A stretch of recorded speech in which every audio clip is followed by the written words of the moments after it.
खुलुमबाय स्टुडियाव दं आंकिलिकां ब्रह्म गसाइगाव जिल्ला बर' थुनलाइ आफादनि खुंगा 32थि बोसोरारि जथुम्माया दिनै थुंगेबाय।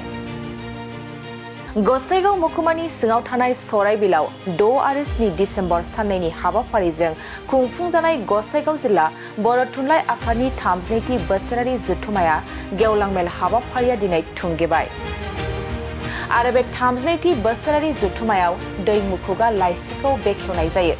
दिनैनि बे जोबथा सानाव गेवलां मेल हाबाफारियाव गाहाय आलासि महरै बर' थुनलाइ आफादनि गाहाय नेहाथारि नीलकान्त गयारी, एबसुनि गाहाय नेहाथारि कनिन्द्र बसुमतारी, जमदुवार दख'रा दुलाराय बर' फरायसा आफादनि पबित्र बसुमतारीजों लोगोसे गसाइगाव जिल्ला बर' थुनलाइ आफादनि गुबुन गुबुन बिबानाव थानाय दैदेनगिरिफ्राबो बाहागो लाफैदों।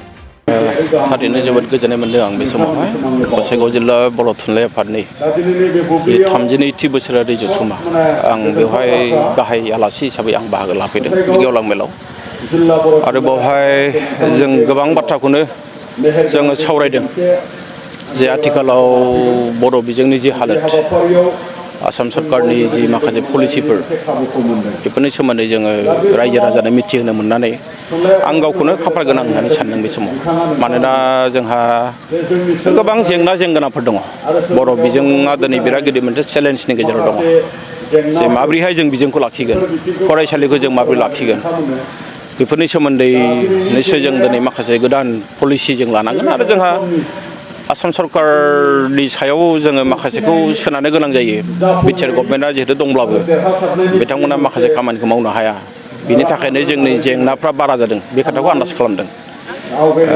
बेखायनो बर' थुनलाइ आफादनि नैबे बोसोरारि जथुम्मानि गेजेरजों जोङो माखासे बाथ्राखौ रायजो राजानो मिथिहोबाय। आरो माखासे गोनांथार आयदा दङ, जेरैहाय आसाम एकर्डनि 6 नम्बर दफाखौ बिथांमोना आसाम सरकारा बाहायनायनि खोथा बुंबाय थादों दायो। दा बेखौ बिथांमोना माबायदि बाहायनो नागिरदों बेखौ जोङो बर' थुनलाइ आफादनि 62थि बोसोरारि जथुम्मायाव जोङो बेखौ मोजाङै सावरायनांगौनि मोनसे खाबुखौ जों लानांसिगोन।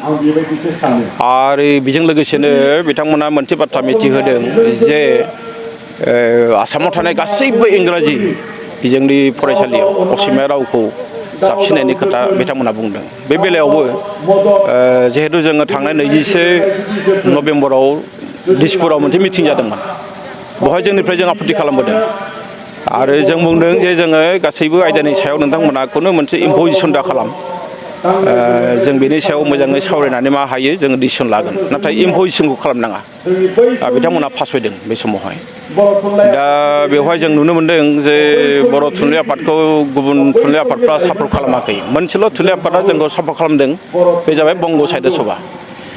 बिनि बादै बिथांमोना माने असमिया रावखौ माने कम्पालसरि फरायनांगौसो दंजोबो गासिबो। दा बे बेलायावबो जोंहा दिनै साननांगौ दङ। बेखायनो आं बुंदों जे जोंहा जिहेतु बर' थुनलाइ आफादनि बोसोरारि जथुम्मा, मोनसे जारिमिनारि जथुम्मा जानो थांगासिनो दं, बेवहाय जों बिराद मोजाङै सावरायगोन आरो जों मोजां डिसिसन जों लागोन। आरो जोंनि गोबां स्कुल कलेजफोरनि खोथा दङ, बेवहाय भेन्सार स्कुलनि खोथा दं। बेफोरखौबो जों लुबैयो जे जोंहा बिटिआर गोरोबथानि दफा मथे 6.3 मथे बेफोर जाजोबनांगौ, बेखौ जों लुबैयो। आरो बेफोर जाब्लासो जोंनि फरायसालिफ्रा थांना थागोन। आरो लोगोसे थोजासे जोंहा फोरोंगिरि थिसननाय बे खामानियाबो सरकारनिफ्राय जानांगोन। नङाब्ला खिन्थु बर' बिजोंनि इयुना जोबोद गाज्रि, बे खोथाखौ जों दा मिथिबाय। आरो बर' बिजोङा थैलांगासिनो दं, बेनि गुबै जाहोनखौ मा होननानै नोंथाङा बुङो? बेवहाय मोननै दङ, गाहायै मोननै। मोनसे जाबाय सरकारनि पलिसि, 1 नम्बराव सरकारि पलिसि, आरो 2 नम्बराव जोंनि साननाय हनाय। जोंहा दिनै ओरैबायदि साननाय फैबाय जे इंराजि बिजों फरायाब्ला जेबो जाला। दा बेखायनो बर' थुनलाइ आफादनिफ्राय जों मोनसे खोथा बुंदों जे जोङो बर' बिजोंजों फरायनानैनो जोङो इंराजिखौ समान गुरुत्त होनांगौ।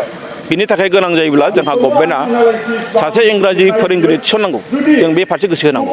मानोना जोंनि आइ आफाया, गासैबो आइ आफायानो गावनि गथ'खौ मानसि जानायखौ लुबैयो। बे बिथिङाव जों नोजोर होनांगोन। नाथाय 1 नम्बर गोरोन्थिया सरकारनि। सरकारानो ओरैबायदि पलिसि लाबाय थाखादों दायो बर' बिजोंखौ बोरै हायै बुथारनाय। मानोना दायो जोंहा गलाघाट बायदियाव बर' बिजोङा बिराद अलखदाव दंसै। गुवाहाटियावबो गंनैसोल'सै, मरिगावआवथ' फ्राय गैलानोसै, नगावआव थैलांबाय। आरो बेबायदिनो खोला कामरुपावबो बिदिनो जोबनाय लामायाव दंसै बेफोरनि गासैबो दायनिगिरियानो सरकारा सम मथे बिजाब होआ थोजासे फोरोंगिरि होआ जि माखासे इनफ्रास्ट्राक्चार नांगौ बेखौनो होआ बेफोरनो गुदि बिटिआर ओनसोलाव फोरोंगिरि लानानै बर' थुनलाइ आफादा सरकारखौ माबोरै नायगासिनो? जोंहा फोथायनाय दङ प्रमद बर' सारनि सायाव जोंहा फोथायनाय दङ बिथाङा गासैबो गावनो सासे सांग्रां दैदेनगिरिखामोन दिनै बिथाङा सासे सांग्रां खुंगिरि बे हिसाबै बिथाङा गासै बाथ्राखौ मिथिगौ मानोना जेसेबां अफिसारफोर दङ बिथांमोना बिथांनो रिपर्टखौ होयो जों मिजिंथिदों बावैनो फोरोंगिरिफ्रा थिसनजागोन